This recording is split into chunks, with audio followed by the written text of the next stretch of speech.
tarde vamos a dar inicio a la clase de malformaciones del tracto digestivo en niños. Siguiente, por favor. Siguiente. Ya. Dentro de las competencias a alcanzar, tenemos que ustedes van a poder sustentar el diagnóstico y manejo de pacientes con patología gastroenterológica, como las malformaciones del tracto digestivo congénitas, también evaluar el diagnóstico y tratamiento de estas malformaciones y identificar a los pacientes pediátricos que portan estas malformaciones. La siguiente. Siguiente, la bibliografía ya conocida. Y siguiente. La siguiente, ya. Listo. Entonces, acá veamos que el sistema digestivo se forma en el feto en la 4ª semana y está cerrado inicialmente por la membrana orofaringia, ¿no? Acá tenemos el feto y acá está la membrana orofaringia. Entonces ahí empieza prácticamente el aparato digestivo y se extiende hasta la membrana cloacal, ¿no? Entonces el endodermo del intestino primitivo origina la mayor parte del intestino, el epitelio y las glándulas.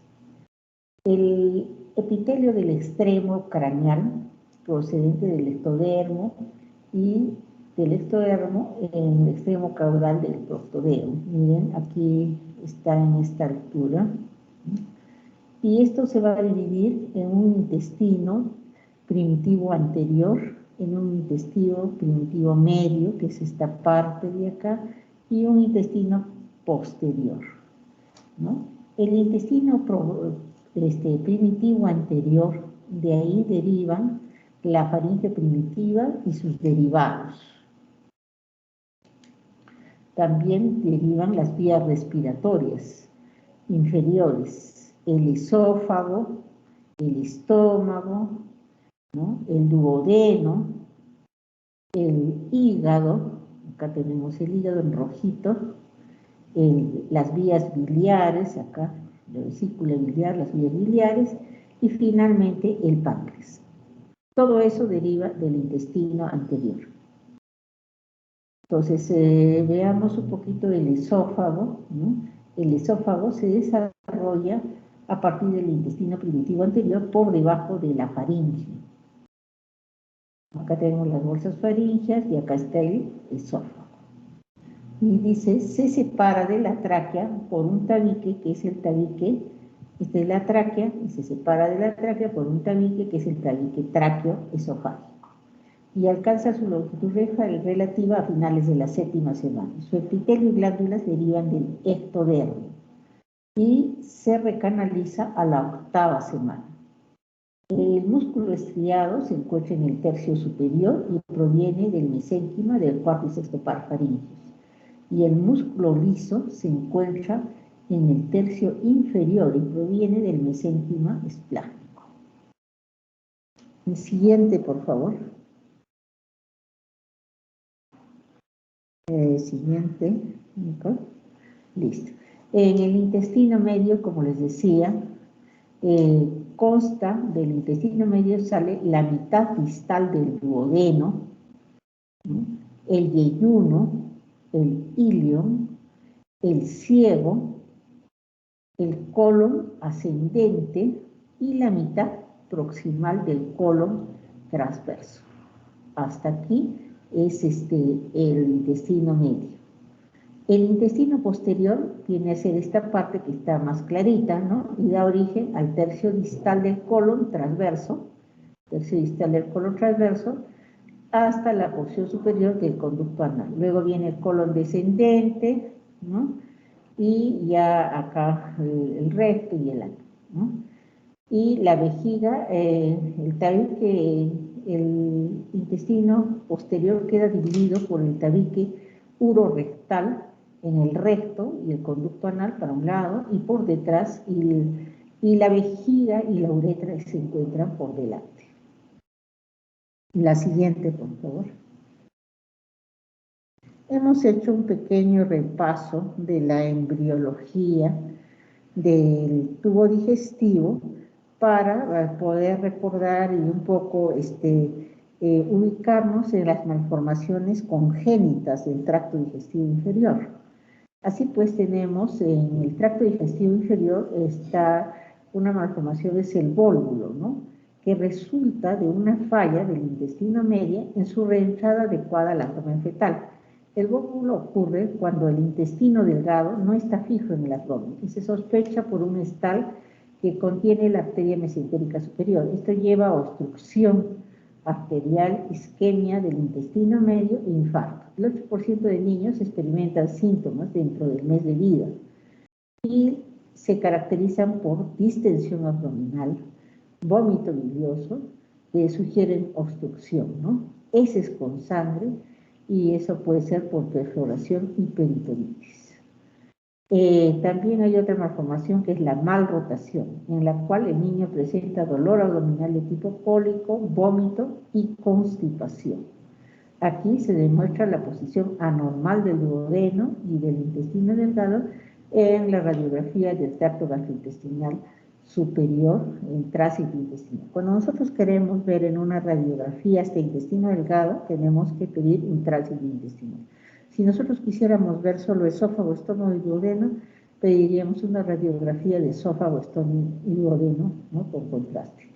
Pero si queremos ver hasta el intestino delgado, ya tenemos que pedir un tránsito intestinal y eso tenemos con contraste. Todo eso es por vía oral. Entonces, para diferenciar el vólvulo de la malrotación, el vólvulo, miren, es con deposiciones con sangre. En cambio, la malrotación es, no hay deposición, es con constipación. Pero ambas tienen distensión, dolor abdominal y vómito, ¿no? La siguiente. Y acá tenemos una imagen quirúrgica de una malrotación, ¿sí?, con un vólvulo del intestino medio. Miren, tremendo vólvulo, ¿no? Siguiente. Ya. Otra malformación que tenemos, que es más o menos frecuente, es el divertículo de Meckel. El divertículo de Meckel es un remanente del vestigio del conducto ónfalo-mesentérico y está presente en el 2 a 3% y está localizado a 100 centímetros de la válvula iliocecal, junto al borde antimesentérico del intestino delgado, y tiene un tejido heterotrópico gástrico. Los síntomas de estos son melena, o sea, hay deposiciones negruzcas, pero no son dolorosas. En su mayor parte, en el 84% de casos, no hay dolor. Un 10% de casos puede cursar con obstrucción intestinal y dolor por diverticulitis, un 6% de casos. Entonces, generalmente hay deposiciones melénicas, pero sin dolor. El diagnóstico se realiza con un estudio de cámara gamma con tecnesio después de estimulación con petagastrina, que ayuda a la identificación de la secreción ácida del divertículo, y el tratamiento es quirúrgico, igual como en los anteriores también, ¿no? La siguiente. Y acá tenemos una imagen intraoperatoria del divertículo de Meckel. Ahí están viendo. Se parece a un apéndice, ¿no? ¿Sí? Ahí está el divertículo de Meckel sangrante. Ya. Seguimos. Después tenemos otras alteraciones que son defectos de pared abdominal, y existen dos tipos, ¿no?, de defectos mayores de la pared abdominal con diferente comportamiento y pronóstico. Uno es el ónfalocele y el otro es la gastrostisis. Estos son de más frecuente presentación.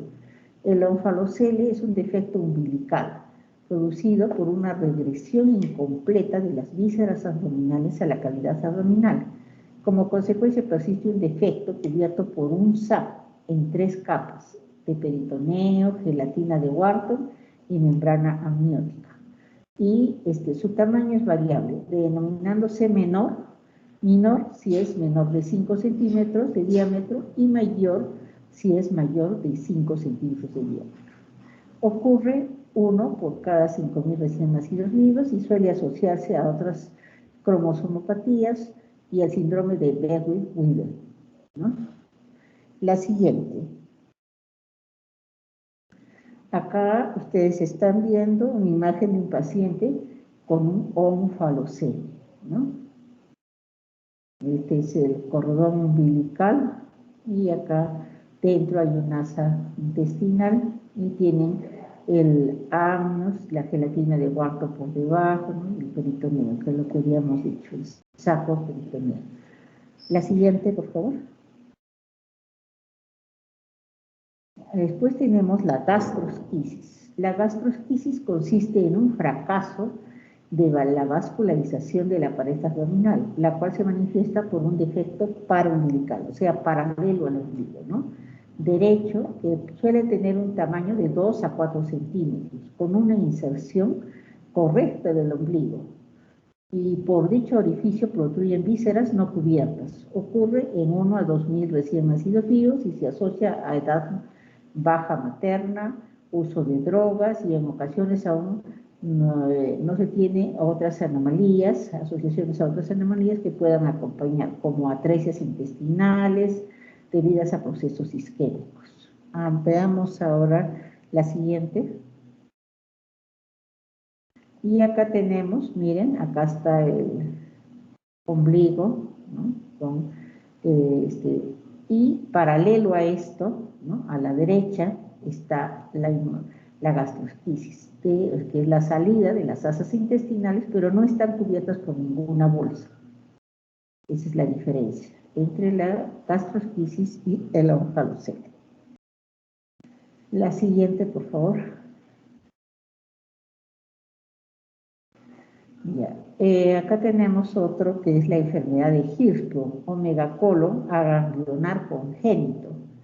Hay una falla acá de la migración retrógrada de la cresta neural derivada de células ganglionares en el desarrollo del colon, que va a resultar en un segmento aganglionar de longitud variable, que es 3 veces más común en varones y es el 20% de los casos de obstrucción intestinal neonatal, ¿no? El 75% está limitado al colon recto sigmoides, o sea, es más frecuente la enfermedad de Hirschsprung en el colon recto sigmoide. El 15% está por debajo de la flexura esplénica y se sospecha cuando hay retardo en la eliminación del meconio de más de 24 horas, distensión abdominal. En algunos casos no se diagnostica y estos niños son malnutridos, tienen distensión abdominal y anemia. La presencia de masa fecal palpable en el abdomen, pero con una ampolla rectal vacía, son sugerentes de esta enfermedad.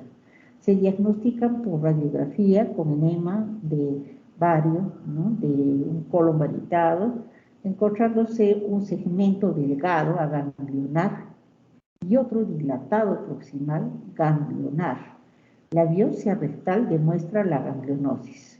El tratamiento es quirúrgico y primero hay que hacer una colostomía y luego ya recién se hace la remoción, en segunda etapa se hace la remoción del segmento aganglionar.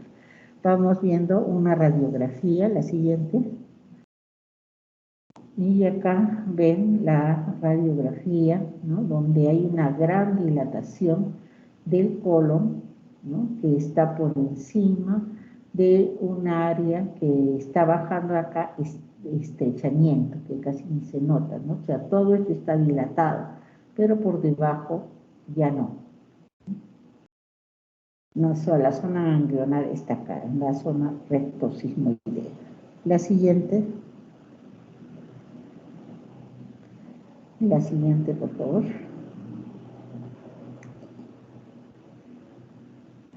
Vamos a la siguiente. Listo. Entonces, otras malformaciones que tenemos, estas son mucho más frecuentes que todas las que hemos visto, ¿no? Que es las malformaciones anorrectales, MAR, se les denomina así MAR. Y estas antes se le decía solamente ano imperforado, ¿no? Pero veamos que pueden ser asociadas a otras, ¿no? O sea, no solamente es ano imperforado, sino pueden haber otras cosas como lo que vamos a ver. Entonces, esta puede afectar el colon, órganos vecinos como la médula espinal, la vejiga, la vagina y otras malformaciones que se podrían tratar como son cardiopatías, atresia esofágica, ¿no? Otras malformaciones asociadas. El intestino es de origen endodérmico, desciende en busca de la membrana cloacal y transcurre por un territorio mesodérmico, donde se configura un sistema esfinteriano externo, el esfínter externo, anal externo, ¿no? Como en estos casos el recto se desvía o se detiene, entonces total o parcialmente, del esfínter anorrectal y se originan diferentes tipos de mar, ¿no? De malformaciones. Esta malformación tiene una frecuencia de 1 por cada 4.500 a 5.000 recién nacidos vivos. En ambos sexos se puede encontrar y se puede encontrar atresia rectal, también conocida como tabique rectal transverso, que afecta en ambos sexos, es más frecuente en niñas, ¿no? Su incidencia es de 3.5% y se comporta con una buena musculatura sacronormal y tiene buen pronóstico. La agenesia rectal no se forma el segmento distal del recto y afecta por igual a ambos sexos, su incidencia es de 5.3%, de pronóstico variable. La mayoría de los pacientes presentan evacuaciones voluminosas y continencia urinaria, pero cursan con escurrimiento fecal y constipación de grado variable.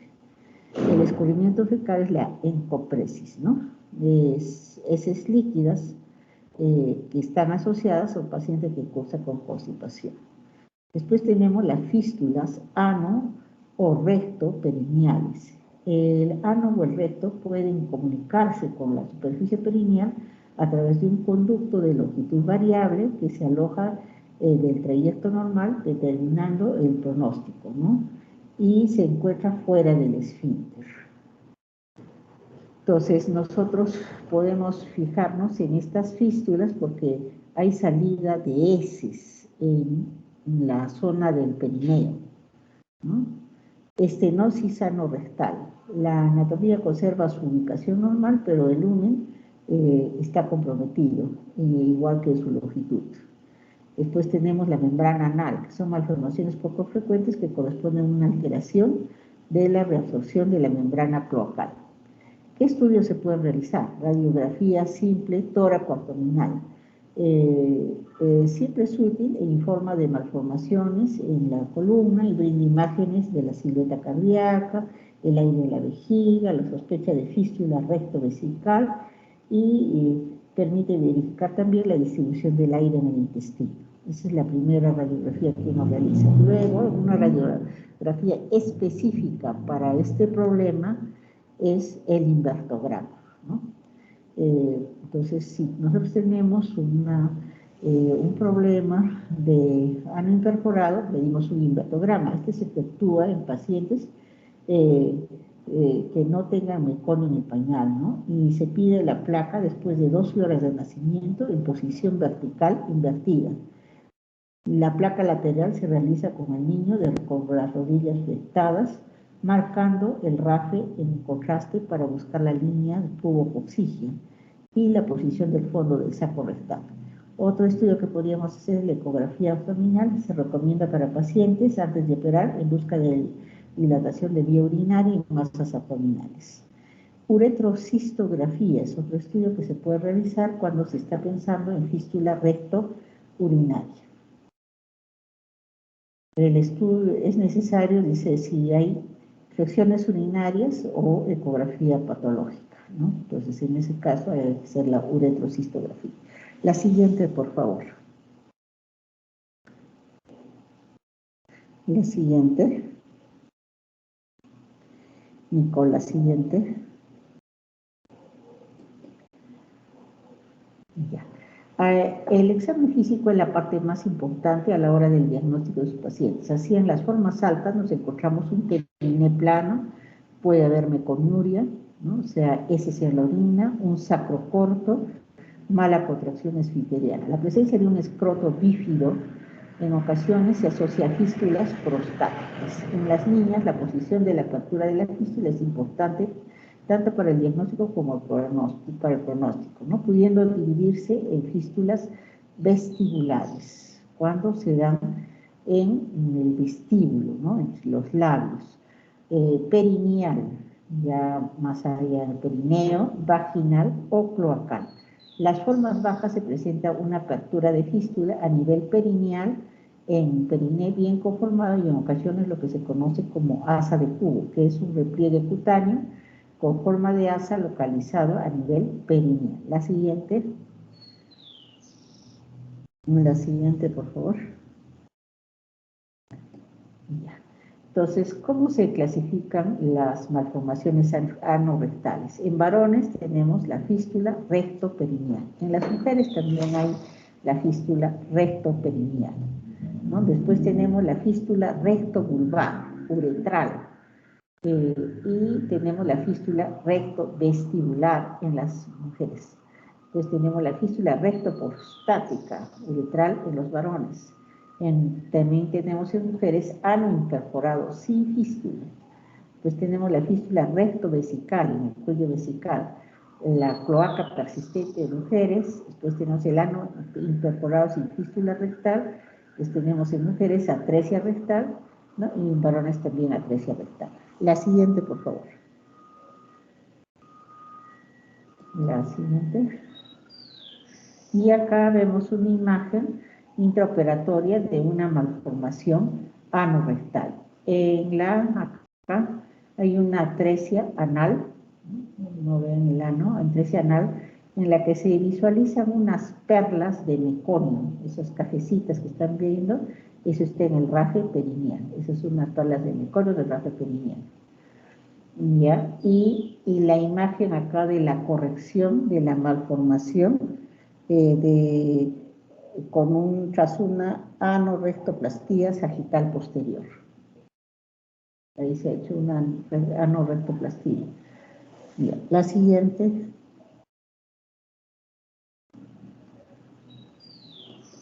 La siguiente. Ya.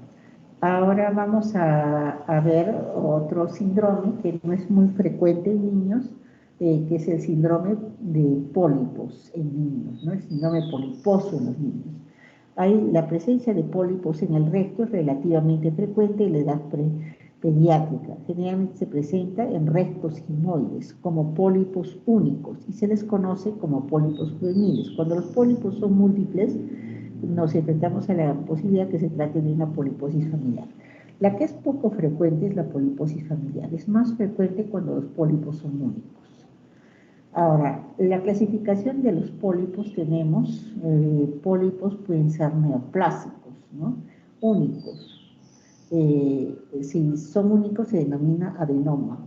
Si son múltiples tenemos la poliposis adenomatosa familiar, ¿no? Y después tenemos los hiperplásicos. Si únicos pueden ser hiperplásicos y múltiples síndrome de poliposis hiperplásica. Amartomas, tenemos el pólipo juvenil y en los múltiples tenemos la poliposis familiar juvenil. Síndrome de Peutz-Jeghers, en la cual hay poliposis múltiple asociado a hiperpigmentación de los labios, ¿no? Por ejemplo.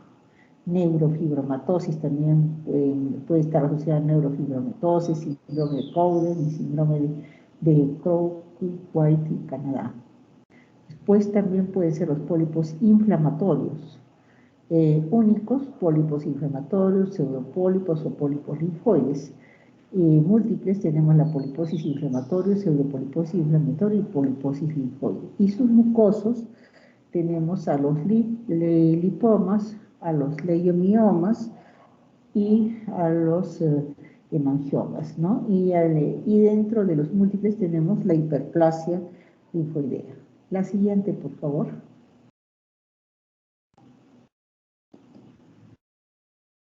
Ya.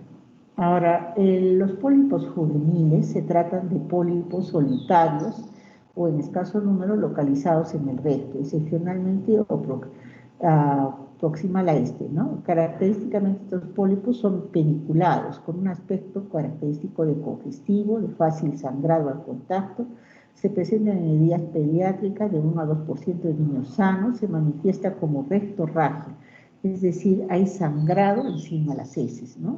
Y a veces hay prolapso rectal del pólipo, que nosotros podemos verlo, si hacemos un tacto rectal podemos tocarlo, y si abrimos un poquito el ano podemos verlo. No presenta riesgo de malignización y una vez resecado raramente vuelve a crecer, no necesita un control endoscópico. En la poliposis familiar juvenil, en cambio, es de origen genético, herencia autosómica dominante, con una incidencia de mayor a 1 en 100.000. El diagnóstico se define por la presencia de más de 10 pólitos amatosos en el colon. En el 20% hay mutación con el gen SMAD4 del cromosoma 18q21.1. De estos casos, el 20% tienen una mutación del gen BMP-RIA en el cromosoma 10q, que se relaciona con la vía de la TGF-beta y se manifiesta de los 4 a los 15 años de edad por rectorragia o anemia, con menos frecuencia con dolor abdominal o obstrucción intestinal. En la poliposis familiar juvenil se presenta elevado riesgo de cáncer colorectal, por eso es bien importante pensar esto, y esto tiene su origen en el desarrollo de displasia a partir de los amartomas. Este riesgo es de alrededor del 20%, siendo la edad promedio a los 37 años. Por esta razón, aunque no hay normas de seguimiento definitivo de la conducta ya que se siguen, nosotros tuvimos un caso de una niña que la hemos conocido desde los 7 años, ¿no? Ella vino por problemas de constipación, tenía constipación, dolor abdominal y tenía problemas de desnutrición, ¿no? Estaba demasiado severa y talla baja. Entonces, esta niña se le hizo estudios de colonoscopía y se encontró que había poliposis múltiple, pero tenía, al principio tenía una displasia leve, ¿no? Y estaba en todo el colon, en el recto sigmoides, hasta el recto tenía esta poliposis múltiple, ¿no? Pero era con una displasia leve. Pero más o menos a los 10 años la niña empeoró y entonces se le volvió a hacer nuevamente otra colonoscopía de control y esta niña ya la displasia cambió de ser leve en todo lo que era el colon, pasó a severa, ¿no? Entonces, y también se le hizo un estudio genético donde se encontró la mutación genética del SMAD4 era positivo, ¿no? Entonces, se sospecha de que este paciente nos podía hacer cáncer de colon. Entonces, fue bien difícil tomar la decisión, pero se tomó la decisión con cirugía pediátrica, una junta médica con gastroenterología y pediatría, ante el riesgo de cáncer de colon, de que se opere, y se operó a la paciente, ¿no? Entonces se sacó una gran parte, se hizo una hemicolectomía de la parte justamente donde había displasia severa. Con eso la paciente mejoró bastante, ¿no? Ya no tenía estreñimiento, o sea, hacía mejor sus deposiciones, el dolor abdominal disminuyó y lo mejor de todo fue que ella empezó a subir de peso y a mejorar su talla, ¿no? Entonces, acá dice que, por ejemplo, a los 37 años, sin embargo, nosotros hemos visto eso a los 10 años, ¿no? O sea, nosotros en pediatría hemos visto ya que el paciente estaba en riesgo de pasar a cáncer de colon. Entonces, hay que siempre estar atentos ante la poliposis familiar. Y yo les diría que ese ha sido uno de los únicos casos que vi en 20 años de consulta que yo había visto en el Honorio Delgado. Ese fue el único caso que tuvimos de poliposis familiar múltiple, ¿no? Entonces, por eso le decía que no es muy frecuente. En cambio, los pólipos juveniles únicos, esos son más frecuentes. La siguiente, por favor. Y acá tienen un pólipo único, ¿no? Una colonoscopia, un pólipo único. Y se hace una marca para hacer la polipectomía. ¿Ya? La siguiente. Después tenemos otra malformación que es la intususcepción, que ocurre cuando un segmento del intestino se telescopa dentro de un segmento distal y ocurre entre los 6 y 18 meses de vida y solo el 10% se da después de los 3 años. La forma iliocólica es la más frecuente, seguida de la iliocecal y la colocólica. Los síntomas, ¿cuáles son? Dolor abdominal de tipo cólico intermitente, vómito, letargia, fiebre y heces con jalea de Rosella. Así que esto, por ejemplo, es lo que hace reconocer a la intususcepción, heces con jalea de Rosella. El examen se encuentra una masa en el abdomen superior y el diagnóstico es con enema de Barry. Este enema de Barry puede reducir la intususcepción en el 75% de casos. Y el tratamiento quirúrgico solo se realiza si el paciente presenta shock o peritonitis. Si no, a veces es suficiente con este enema de Barry y puede solucionarse el problema. La siguiente, por favor. La siguiente.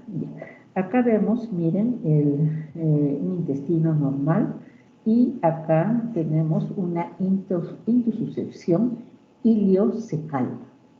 Hasta la apéndice, el ciego, una intususcepción iliocecal. Después acá tenemos una iliocólica, miren, está prácticamente metido todo el ilio en el colon. Después tenemos la iliocólica, una sola vuelta. La colocólica, está metido el colon dentro del colon, ¿no? Colocólica. La siguiente ya. Ahora tenemos otra alteración que son las duplicaciones digestivas, ¿no?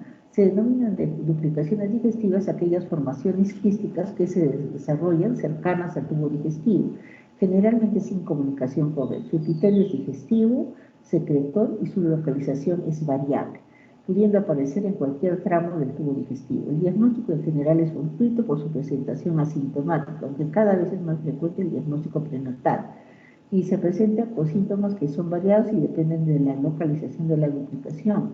Puede ser dolor abdominal, disfagia, vólvulo intestinal, hemorragia digestiva, obstrucción intestinal. El diagnóstico se realiza generalmente mediante una ecografía y resonancia magnética. La siguiente para ver una foto de acá, miren, una duplicación, una imagen intraoperatoria de una duplicación intestinal a nivel del yeyuno. Es como si hubiera otro intestino ahí, ¿no? Una duplicación intestinal fuera del intestino. No sé si están fijándose acá, no hay comunicación con él, está por encima, cubriendo una duplicación intestinal yeyunal. Ya, la siguiente.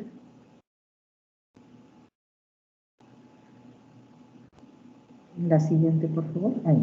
La atresia intestinal es otra alteración que tenemos, que consiste en la ausencia de continuidad de la luz intestinal y que puede aparecer en cualquier punto, ya sea de intestino delgado o grueso.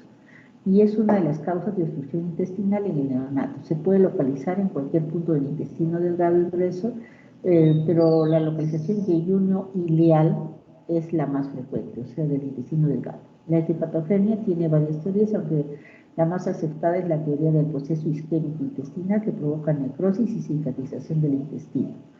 Las atresias yeyunio-ileales suelen ser solitarias, aunque existen diferentes tipos. En ocasiones se presentan como poliatresias o como atresias de tipo apple pill, en la que se asocia a un defecto del meso y un ilion corto. Aquellas que presentan formas complejas pueden presentar a mediano plazo un intestino corto debido a la ausencia de la longitud intestinal y de múltiples cirugías que requieren. Prenatalmente se pueden sospechar por presentar una importante distensión de asas y la presencia de polihidramnios, ¿no? Y el retraso de crecimiento intraútero, y se asocian con cierta frecuencia a prematuridad y bajo peso. Y el nacimiento presentan una importante distensión abdominal, peristaltismo marcado, ¿no? Y con vómitos biliosos, y al principio estos pueden ser ocasionales, después ya se hacen continuos. El diagnóstico se realiza mediante una radiografía simple de abdomen, visualizándose obstrucción intestinal con niveles hidroaéreos en las asas. Ocasionalmente pueden presentar calcificaciones, imágenes que nos pueden hacer orientar sobre una peritonitis meconiana. La siguiente, por favor.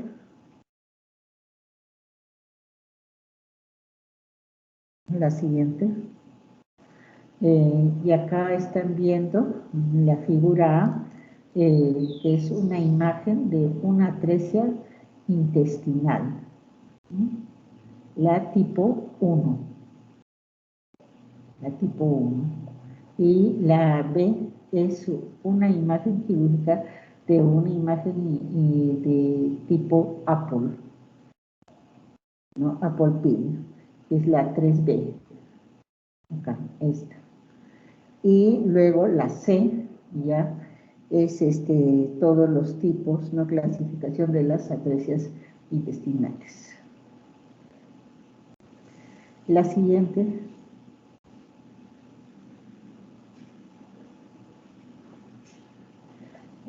Otras malformaciones ya del tracto digestivo superior. Entonces ya no estamos en el tracto digestivo inferior, sino en el tracto digestivo superior.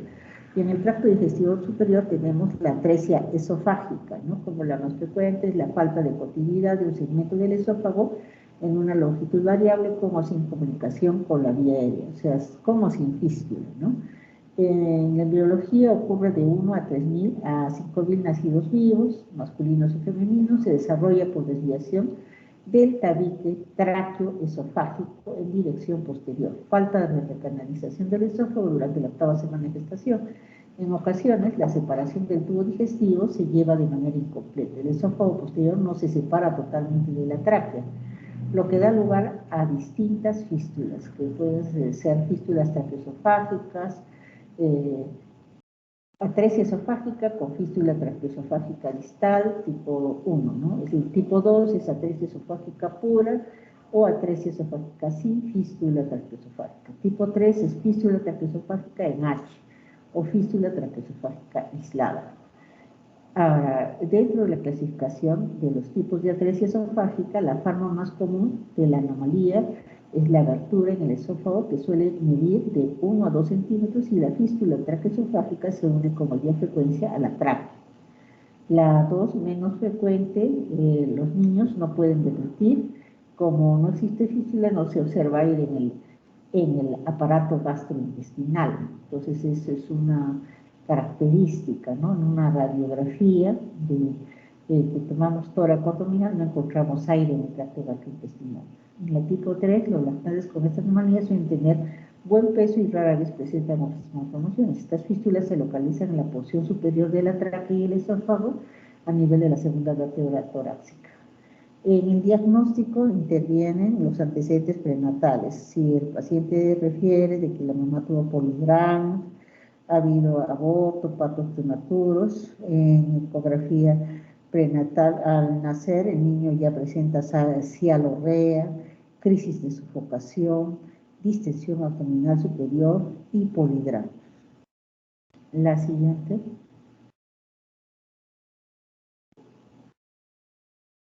La siguiente.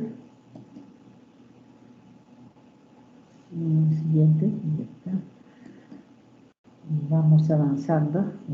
Entonces, la atresia del esófago y fístula traqueosofágica consiste en la falta de continuidad del esófago asociado o no a fístula traqueosofágica. Esta patología ocurre en 1 en 3.000 recién nacidos vivos y se ha postulado diferentes clasificaciones, pero en general se dividen en 5 tipos, siendo la más frecuente aquella que presenta bolsón ciego proximal y fístula traqueosofágica distal.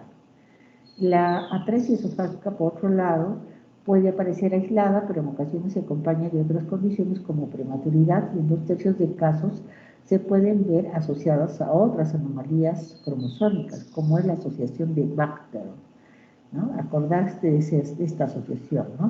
¿Y Baxter a qué se refiere? B, de vértebras, tiene alteraciones vertebrales. A, de malformaciones anorrectales. C, de malformaciones cardíacas. T, de traqueales. E, de esofágicas. R, de malformaciones renales. Y L, de miembros, ¿no? Entonces, puede haber una asociación de todas, no todas juntas, ¿ah? Yo vi un paciente, por ejemplo, que tenía solamente las malformaciones vertebrales, traqueoesofágicas y anorectales, o sea, no todas pueden encontrar a la vez.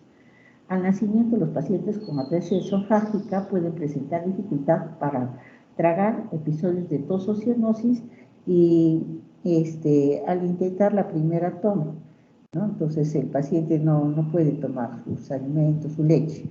Este impedimento para pasar también, o sea, se nota porque el bebé antes de darle leche, por ejemplo, las enfermeras acostumbran a colocar una sonda nasogástrica para ver la permeabilidad, ¿no? Y al pasar la sonda uno se da cuenta que no pasa.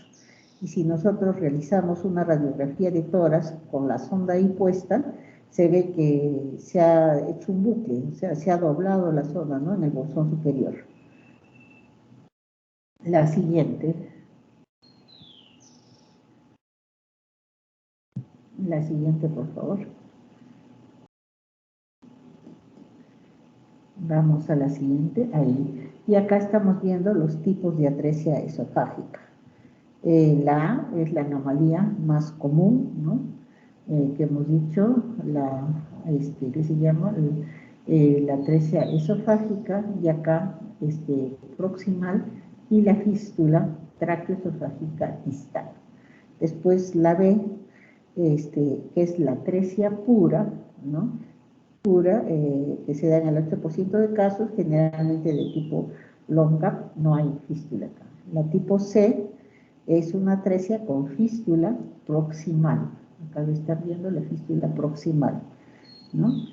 Y distal, o sea, tienen dos fístulas, pero no se comunican acá los esófagos, están por separado, ¿no? Fístula proximal, fístula distal. La D es ya la atresia con fístula proximal sin fístula distal. Proximal sin fístula distal. Y la E, esa se da en el 1% de casos, también puede ser de tipo long gap, ¿no? Y la E es la fístula traqueoesofágica, pero no, que se llama sin fístula. Ya, la siguiente, por favor. La siguiente, vamos a la siguiente. Siguiente. Vamos avanzando. Después tenemos otra patología que es la atresia y estenosis duodenal. La atresia o estenosis duodenal consiste en la obstrucción completa o parcial del duodeno, que puede ser debido a una atresia o presencia de una membrana o un páncreas anular, ¿no? El diagnóstico prenatal cada vez se realiza con más frecuencia y el signo clásico es la presencia de una imagen de doble burbuja en la radiografía abdominal al nacimiento. En la clínica suele consistir en vómitos, generalmente biliosos, distensión epigástrica. El diagnóstico se realiza con una radiografía simple de abdomen y si hubiera paso de gas distal se debería pensar que es una estenosis duodenal. La siguiente, veamos. La siguiente, vamos a la siguiente para ver. Vamos, acá está. Miren la imagen de doble burbuja. Una gran burbuja y otra pequeña, imagen de doble burbuja, radiografía de tórax abdominal, tórax y abdomen, tórax abdominal, en la que se visualiza la imagen de doble burbuja, que es típico, ¿no?, de la atresia duodenal. Y a la derecha se ve los esquemas de los diferentes tipos de atresia, ¿no? La B es tipo páncreas anular. La C, que es la atresia duodenal completa. Atresia duodenal completa. Y la D, que es la atresia duodenal, pero con membrana. La siguiente.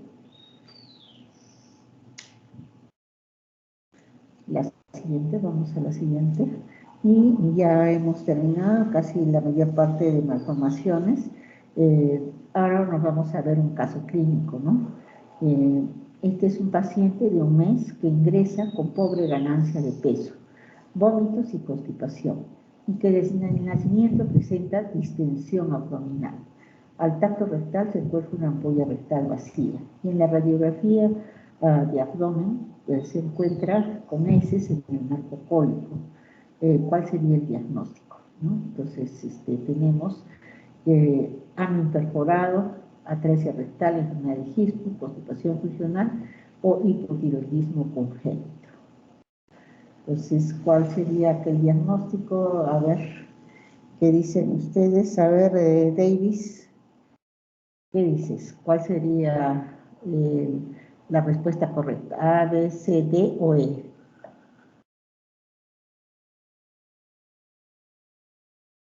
Davis, ¿qué te parece? ¿Cuál sería la respuesta correcta?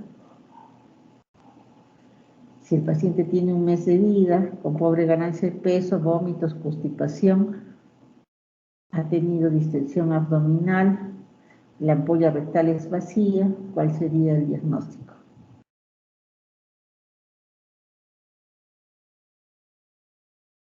A ver, en forma espontánea, ¿quién quiere responder? ¿Cuál sería la respuesta correcta? Doctora, sería Hirschsprung. Doctora.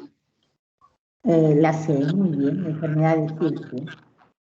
Y la enfermedad de Hirschsprung justo se caracteriza por ampolla rectal vacía y que se da apenas nace el niño, ¿no? Y este niño tiene 1 mes, ¿no? Entonces, desde ese tiempo prácticamente ha tenido constipación, ¿no? Entonces, esa es una de las características. Muy bien, la siguiente. Vamos a la siguiente. Y ya. Paciente de 1 año, portadora de gastrostomía desde el nacimiento, que presenta cialorrea, ha tenido bronconeumonía a repetición, con deformidad en la columna de tipo escoliosis, con palidez y bajo peso para la edad. ¿Cuál sería su diagnóstico?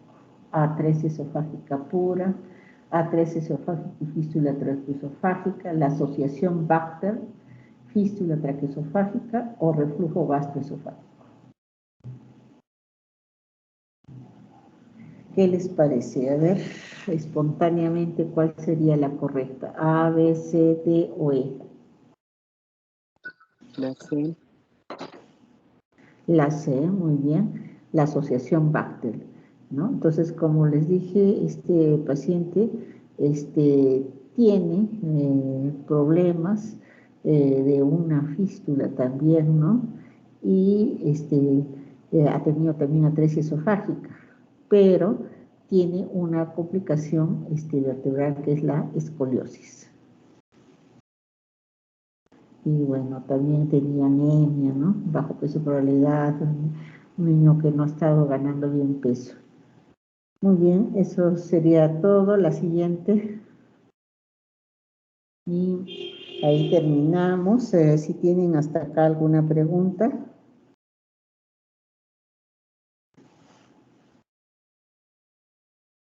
Si no tienen ninguna pregunta, damos por terminado esto. Por favor, me envían la grabación en stream. Gracias.